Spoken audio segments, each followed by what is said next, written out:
नमस्कार. सर्वांना मी सर्वप्रथमतः नमस्कार करत असतो. अ, आज हा माझा चौथा व्लॉगर आहे. VOLG व्लॉगर आहे. सध्याच्याला आम्ही बातम्यांमध्ये बघत आहोत आणि खरी घटना घडलेली आहे, की आज प्रजासत्ताक दिन होऊन गेला. आज एक दीड एक आज आता 1 वाजून 45 मिनिटं झालेली आहेत.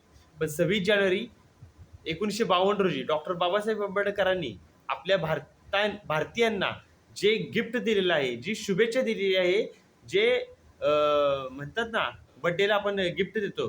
गिफ्ट दिलेलं आहे, तशा प्रकारे आपल्या प्रत्येक भारतीयाला 18 पगड जाती बालाबुद्धार प्रत्येक भारतीयाला आपल्याला जे गिफ्ट दिलेलं आहे, ते भारताचं संविधान आहे.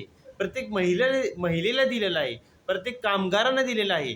32 डिग्र्या त्यांनी घेतलेल्या आहेत. ते काय असंच घेतलेलं नाही. मनुस्मृती जाळून त्यांनी संविधान तयार केलेलं आहे. ते काय असंच तयार केलेलं नाही. आज गिरीश महाजन, आज महाराष्ट्राचे जे मंत्री आहेत, कॅबिनेट मंत्री आहेत, शिवाय त्याशिवाय पालकमंत्री सुद्धा आहेत. त्यांनी डॉक्टर बाबासाहेब आंबेडकरांचं नाव घेतलेलं नाही. परंतु वन विभाग अधिकारी यांनी सुचवलेलं आहे, की त्यांनी डॉक्टर बाबासाहेब आंबेडकरांचं नाव घेतलं नाही. म्हणून त्यांच्याविरुद्ध अॅट्रॉसिटी दाखल करा. आम्ही त्यांच्या पाठीशी आहोत. बाबासाहेब आंबेडकरांचं जो नाव घेत नाही, तो या देशात राहू शकतच नाही.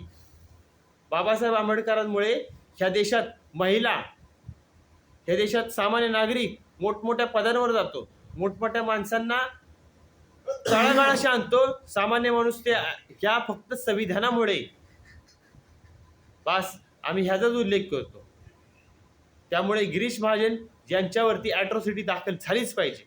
हेच माझं आव्हान आहे. एवढं बोलून मी माझे 2 शब्द संपवतो. पण अॅट्रॉसिटी दाखल झालीच पाहिजे.